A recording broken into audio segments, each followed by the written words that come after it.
48 மணி நேரம் விரதம் இருந்து தேர் இழுக்க போற. கண்டிப்பா கருப்ப நமக்கு நல்ல வழியை காட்டுவான்.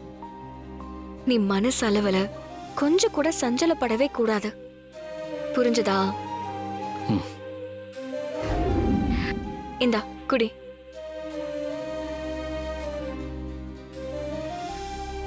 நீ 2 நாளைக்கு வெறும் நீர் ஆகாரம் மட்டும்தான் சாப்பிடணும். அதனால நேர்த்திக்கடன் முடிக்கிற வரைக்கும் நீ வேலைக்கு போக வேண்டாம். வெயில்லாம் ரொம்ப ஹெவியா இருக்கு.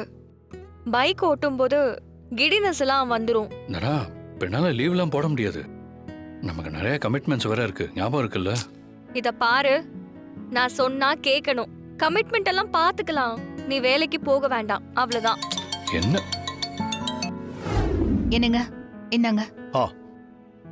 ஜானகி, சிவா எங்க இருக்கா? கூப்பிடு. சிவா, சிவா. அண்ணி, அண்ணன் கூப்பிட்டாரு. அண்ணே சொல்லுங்க.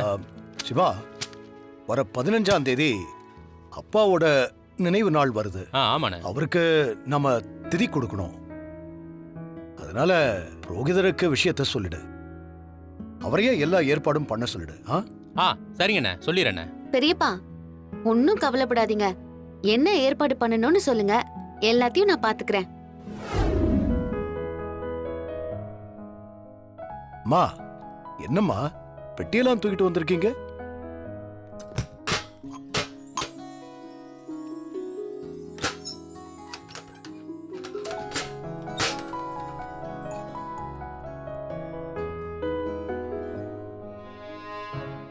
இந்த காப்பை போட்டுக்கிட்டு தான் உங்க அப்பா எல்லா பஞ்சாயத்துலயும் தீர்ப்பு சொல்லுவாரு. ஆனா நீ இது வரைக்கும் இந்த காப்பை போட்டுக்கிட்டு ஒரு தீர்ப்பும் சொன்னதில்லை. நீ இதை போட்டுக்கிட்டு தீர்ப்பு சொல்லணும்பா. அதை நான் என் கண்ணால பார்க்கணும்.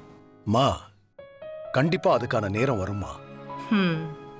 ஜானகி, திதிக்கு முன்னாடி நம்ம வீட்டெல்லாம் சுத்தப்படுத்தணும். அதுக்கான ஏற்பாடெல்லாம் பண்ணிடு. சரிங்க, ஆளுங்களை வச்சு சுத்தப்படுத்திடுறேன். சிவா அண்ணா, அப்பாவோட நினைவு நாள் அன்னைக்கு 1000 பேருக்கு நம்ம அன்னதானம் கொடுக்கணும். சரிங்கண்ணே, உங்களோட ஏற்பாட்டில் சிறப்பா பண்ணிடுவோம்ண்ணே. மச்சான், கவலையை விடுங்க மச்சான். என் மாமாவோட நினைவு நாள எப்படி கொண்டாடுறோன்னு மட்டும் பாருங்க. நீங்களே சும்மா அசந்து போயிருவீங்க. ஏங்க, கதிர் நேர்த்தி கடனை நல்லபடியா முடிச்ச பிறகு திதியோட வேலையை ஆரம்பிக்கலாம்ல? சினு, மாயா, நீங்க 2 பேரும் என் கூட கொஞ்சம் வாங்க. கோயில் வேலையா கொஞ்சம் வெளியே போக வேண்டியிருக்கு. போலாம் மாமா.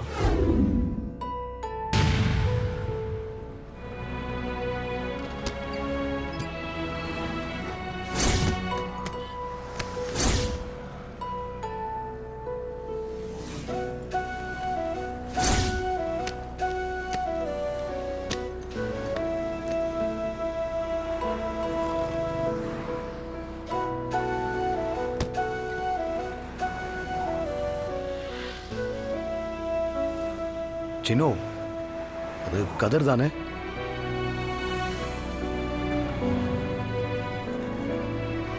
ஆமாங்க மாமா. விரதத்துல இருக்கும்போது இவன் எதுக்கு பைக் ஓட்டிக்கிட்டு இருக்கான்? ஏய், அவனை போய் சீக்கிரம் புடி. கதிர், கதிர், என்ன ஆச்சுடா? இல்ல, விரதம் இருக்கான்ல, அதான் அந்த வெயில் ஒரு மாதிரி தலை கிருகிருன்னு சுத்துது. சரி வா, வந்து உட்காரு.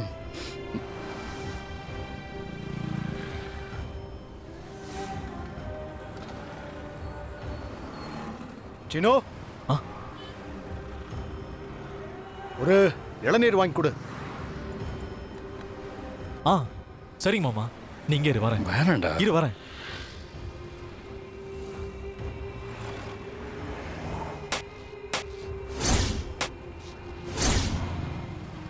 இந்தா, இந்த இளநீர் குடி. வேணாண்டா. இளநீர் குடிக்கிறதுனால விரதம்லாம் கெட்டு போகாது. நீராகாரம்லாம் சாப்பிடலாம். டேய் குடுறா, மாமாவே சொல்லிட்டார்ல. இந்தா புடி, குடி. அட குர்ரா.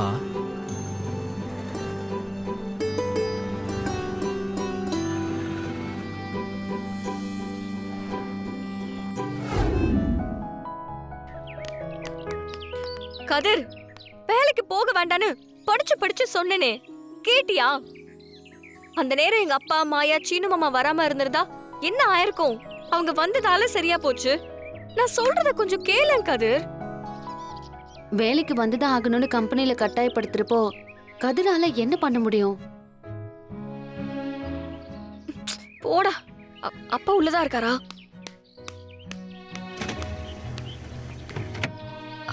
அப்பா வீட்டுக்கு வாங்கப்பா.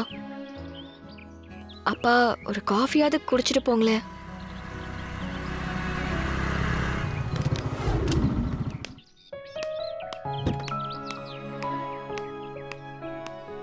நேர்த்தி கடன் முடியற வரைக்கும் வீட்டில் தான் இருக்கணும்னு சொன்னாங்கல்ல. பாரு வெயில் எவ்வளோ கொடுமையா இருக்குன்னு. இந்தா சாவியை புடி. சினோ, நல்லா அழுத்தி சொல்லு.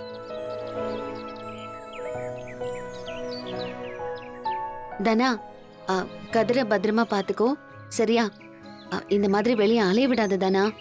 மாயா, அப்பாவை வீட்டுக்கு வர சொல்லு. நீ சொன்னா கேப்பாரு. மாயா, கோயிலுக்கு போனோம்ல, நமக்காக அங்க ஆளுங்கள்லாம் காத்துக்கிட்டு இருப்பாங்க. வாங்க போலாம். சரி தனா, நாங்க கிளம்புறோம். இன்னொரு நாளைக்கு வீட்டுக்கு வரோம். சரிடா, பார்த்துக்கோ. சரி.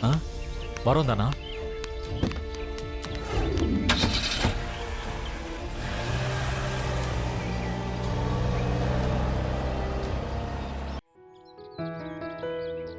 கதிர், பார்த்தல, உனக்கு ஒண்ணுனா அப்பா எப்படி துடிச்சு போறாருன்னு பாரு.